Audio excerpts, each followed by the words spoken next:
Para finalizar esta última charla, vamos a hablar sobre la trombosis venosa. Cuando los pacientes tienen trombosis venosa, habitualmente van a consultar porque tienen dolor y edema agudo. El edema es la acumulación de líquido en el espacio intersticial o intercelular o extracelular. La presencia de líquido fuera o dentro de las venas, ya sea por la insuficiencia, que tiene el mismo concepto, o también en la trombosis, se produce por una lucha entre dos fuerzas. La presión oncótica, que trata de mantener el agua dentro del vaso, y por otro la presión hidrostática, que trata de sacarlo. Dependiendo de la filtración en el lado arterial y la reabsorción en el lado venoso, la indemnidad de los vasos capilares y otros elementos, va a haber un equilibrio y no van a haber síntomas de edema. ¿Qué se produce? Cuando yo tengo una presión hidrostática muy alta o una presión oncótica muy baja, esto se va a desbalancear y va a aparecer edema. También la permeabilidad capilar y el drenaje linfático son importantes. Cuando yo tengo una trombosis, como vamos a ver, se va a producir un edema bastante agudo. Si vemos los edemas, pueden ser unilaterales o bilaterales, pueden ser agudos o pueden ser crónicos.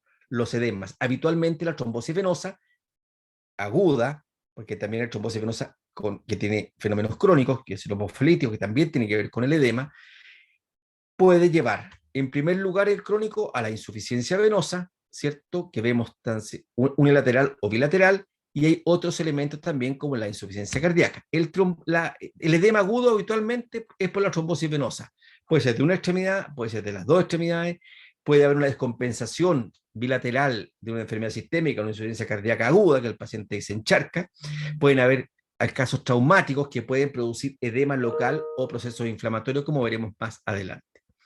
En este caso, vamos a ver el edema producido básicamente por la trombosis, a cual condición en la cual se obstruye un vaso y eso hace que no haya retorno venoso, por lo tanto la presión hidrostática aumenta muy significativamente, sale líquido desde el vaso hacia el exterior y se produce este edema con todos los signos secundarios que vamos a ver.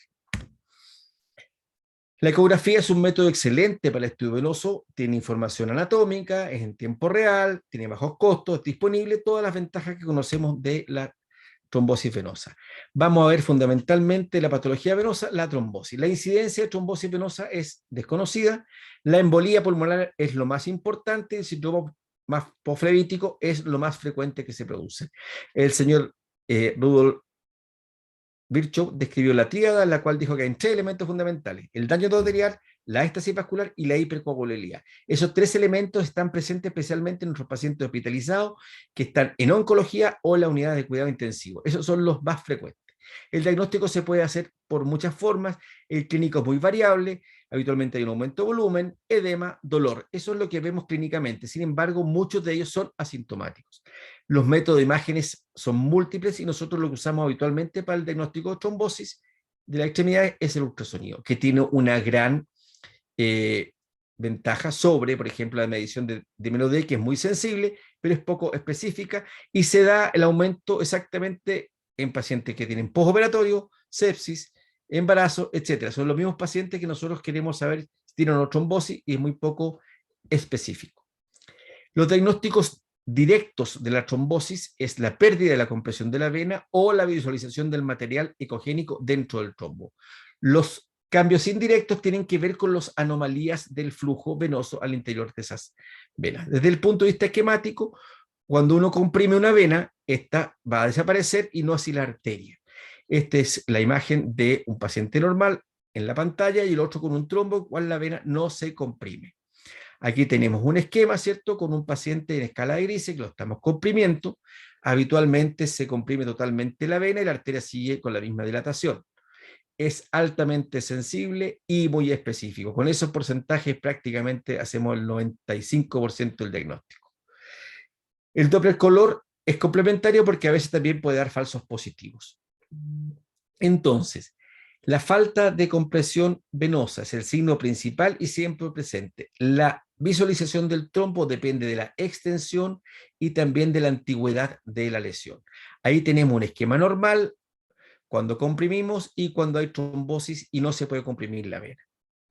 ¿Cuáles son los trombos? ¿Cómo se ven los trombos? Primero, uno puede ver un trombo que puede ser anecogénico, hipocogénico o hiperecogénico, depende del momento que lo encuentre. En las trombosis agudas habitualmente son hipo o anecogénicos. La vena se distiende. Cuando hay un trombo aumenta el diámetro de la vena. Eso puede producir dolor, produce edema. Hay pérdida de la variabilidad del vaso con la respiración. Y también hay un defecto de Jenner persistente en el lumen. Aquí podemos ver una vena con el trombo en su interior. En este caso podemos ver unas venas gemelares, que está la arteria, y están con el lumen ocupado por trombo, se ven distendidas, ¿cierto? Hay gran edema del tejido alrededor. Fíjense el tamaño que alcanzan las venas dilatadas. Muy importante, y eso es muy sintomático. El dolor de la trombosis, a veces la gente cree que tiene un desgarro, o viceversa. En vez de tener un desgarro, tiene un trombosis gemelar. Son los diagnósticos diferenciales que vemos habitualmente, y este es el aspecto ecográfico de una vena dilatada. Eso es ninguna posibilidad de comprimirlo. Aquí tenemos una vena femoral con un trombo en su interior. Aquí hay un flujo en la periferia mínimo y el gran parte del trombo se encuentra ocupando la vena. Aquí tenemos otros ejemplos de venas que están totalmente distendidas con trombo hipocogénico o heterogéneo, ¿cierto? A nivel popliteo. Defecto de Jenner persistentes. Clínicamente, aumento de volumen unilateral, una vena, una pierna muy distendida en relación a la otra, que tenemos un trombo dentro de la vena poplitea. A veces la trombosis ocurre en toda la extremidad y hay algunas condiciones que hay que recordar, y por eso puse este esquema, como el síndrome de May-Turner, que se producen alteraciones en la estructura de la vena cuando es comprimida por, ya sea por la vena femoral o por la bifurcación. En estos casos, la arteria comprime la vena y eso, hay teorías que van a producir cambios anatómicos que van a estrechar la vena, y esto se va a manifestar y va a producir grandes trombosis. No solamente hay una compresión, sino muchas veces hay elementos anatómicos que hay que tratar. A veces hay que distender y a veces hay que poner un stent porque hay espolones, ya sea transversales, longitudinales o múltiples, que fueron verdaderos diafragmas, y la única forma de poder tratar esta trombosis es hacer una trombolisis y también poner un elemento que desbloquee esa zona de obstrucción en el May-Turner. El May-Turner puede llevar a trombosis, como vemos esto, con incluso sufrimiento de la extremidad. Aquí tenemos un esquema, ¿cierto? Tenemos este mismo paciente con una extensa trombosis, fíjense, justo donde cruza la vena, y un tremendo trombo ocupando el lumen dilatado. Este es un paciente que tenía trombosis de la ilíaca con mucha sintomatología, y este fue tratado con una trombolisis. Pueden llevar a flegmasia, sea alba o célula dolens, con afectación de la vena. En el embarazo hay condiciones de éxtasis y es muy importante no equivocarse porque hay flujo muy disminuido durante el embarazo, y más de alguna vez he visto informar trombosis venunda cuando no existe. Hay que tener mucho cuidado con la trombosis venosa sobrediagnosticada. Las venas están dilatadas, a veces no hay flujo en el Doppler color, pero sí hay que hacer maniobras para ver que la sangre fluye, ya sea con movimiento del pie o también con compresión, porque darle un anticoagulante a la paciente no es chiste en un embarazo. Las trombosis de venas, no solamente en las extremidades, pueden haber trombosis de la planta de los pies, como por ejemplo este paciente con aumento de volumen y dolor de la pierna, tenía edema y dolor, pensaban que era una tenosinovitis, y lo que era una trombosis de venas plantares. Son raras, pero existen, hay que estudiarlas y conocerlas para poder diagnosticarlas. Las trombosas superficiales pueden ser de las aferas, de sus ramas, pueden ser las ramas superficiales tributarias, y solo el 11% produce trombosis en el callado, que eventualmente requiere tratamiento de ellas. Son muy sintomáticas, producen mucho edema, mucho dolor, mucha sintomatología, pero no son graves. Cuando hay trombos que llegan al callado, a las aferas, en estos casos sí es importante, cuando estos trombos están llegando al callado, son potencialmente fuente de tromboembolismo pulmonar, y por lo tanto hay que avisar inmediatamente. La afera interna ven un gran edema, dolor, y edema es una de las causas de la tromboflebitis superficial, que no tiene la gravedad de una profunda, no requiere hospitalización y a veces se pueden tratar solamente con antiinflamatorio, aspirina, etc. ¿Cuál es el objetivo de la trombosis aguda en el Doppler color? Detectar el trombo, determinar la extensión y tratar de determinar la antigüedad del trombo. Una trombosis puede mejorarse ad interim o dejar secuelas. Habitualmente las secuelas son alteraciones de las válvulas y producen insuficiencia venosa.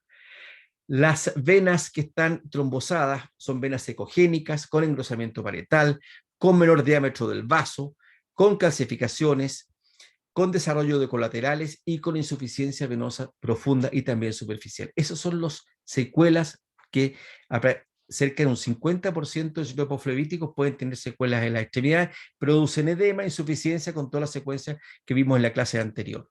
Aquí tenemos distintas venas con coágulos, por ejemplo, un trombo en la vena poplitea, con flujo colateral, con recanalización parcial, con trombos persistentes. No todas las venas se recanalizan, a veces usan colaterales y se van por otro lado. ¿Cuáles son las complicaciones de la trombosis venosa profunda? La más grave, ¿cierto?, es la embolía pulmonar, y esto está fundamentalmente en la extremidad inferior. Las trombosis venosas de las extremidades superiores rara vez producen TEP. Lo que sí produce mucho ese síndrome posflebítico es en la extremidad inferior.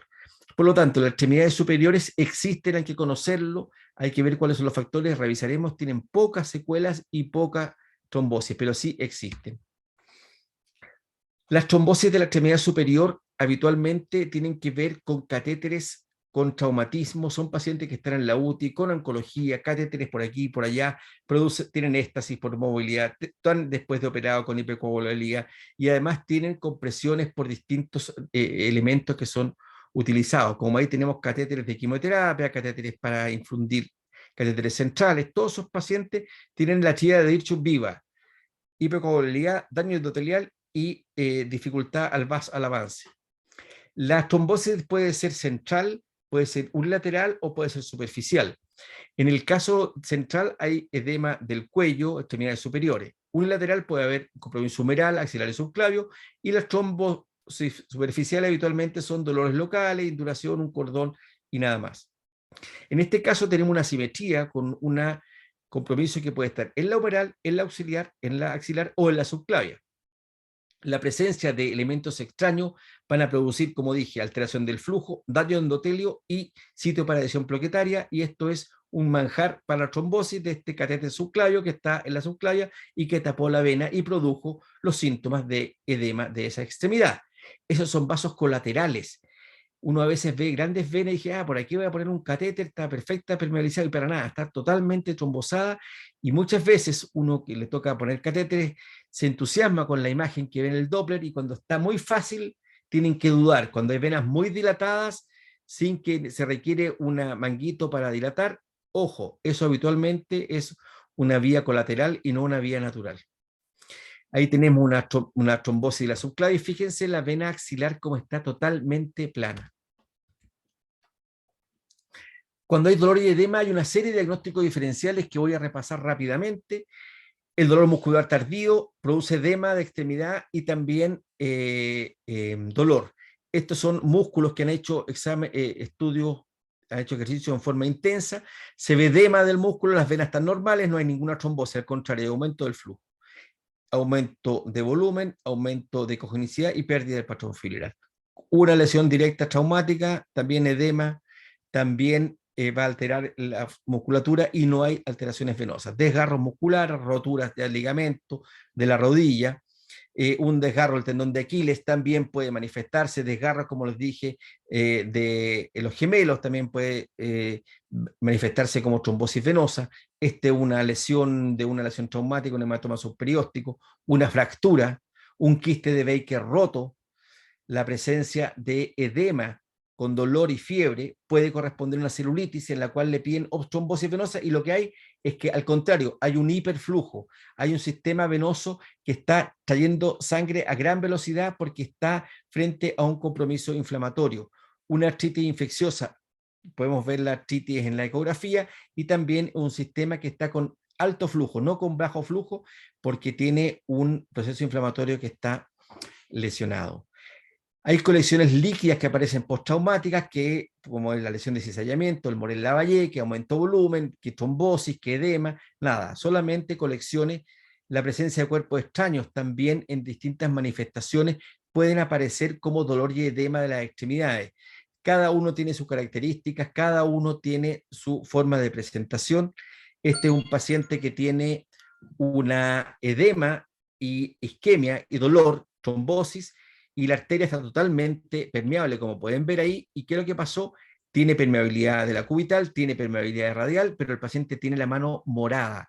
¿Qué pasó? Este es un síndrome de compartamental que tiene distintas causas, que es una de las causas de diagnóstico diferencial que pueden producir el síndrome compartamental cuando hay una trombosis muy significativa que aumenta la presión y se pierde el flujo arterial. ¿Y qué es lo que sucede? Que empieza a haber un flujo retrógrado. Toda la sangre que entra se devuelve porque está en la presión en este sistema compartamental que la sangre se devuelve y no logra llegar a los territorios distales a aumentar, ¿cierto? La irrigación y se producen, tal como vemos acá, que puede ser una causa de una trombosis, ¿cierto? Un síndrome compartamental por la trombosis. Y en este caso podemos ver que a pesar de que no hay flujo diastólicos, no hay flujo reverso, por lo tanto este paciente comenzó a mejorar en lo sucesivo. Otras causas como por ejemplo un edema traumático por una fístula arteriovenosa. La trombosis arterial también es el diagnóstico diferencial de la trombosis venosa, dolor, aumento, volumen. Hay que fijarse bien cómo está la arteria, ¿cierto? Aquí tengo la oclusión de una tibial posterior por un émbolo y este paciente está con una arteria ocluida con síntomas similares a una trombosis venosa. Para recordar, los objetivos de la trombosis son detectar el trombo, determinar su extensión, determinar su antigüedad. Importante hacer el diagnóstico diferencial y el diagnóstico de trombosis lo vamos a hacer con la compresión, que es lo más sensible, lo más específico es el trombo. En resumen, vamos a demostrar la compresibilidad del sistema venoso, vamos a descartar la trombosis venosa, vamos a buscar la herramienta del Doppler que presentan la posibilidad de trombosis parcial o total, la extensión de esta. Vamos a ver con protocolos reducibles en estudios para minimizar las fuentes de potenciales de error y vamos a conocer la fisiopatología y el contexto clínico para optimizar el diagnóstico y no solamente ver la vena, sino la causa que está produciendo el dolor y la insuficiencia. Esta es la última clase. Espero que disfruten el programa y ojalá en futuro cercano, una vez que pase la pandemia, podemos reunirnos en México y poder celebrar todos juntos. Muchas gracias por su amable atención. Que tengan un excelente curso.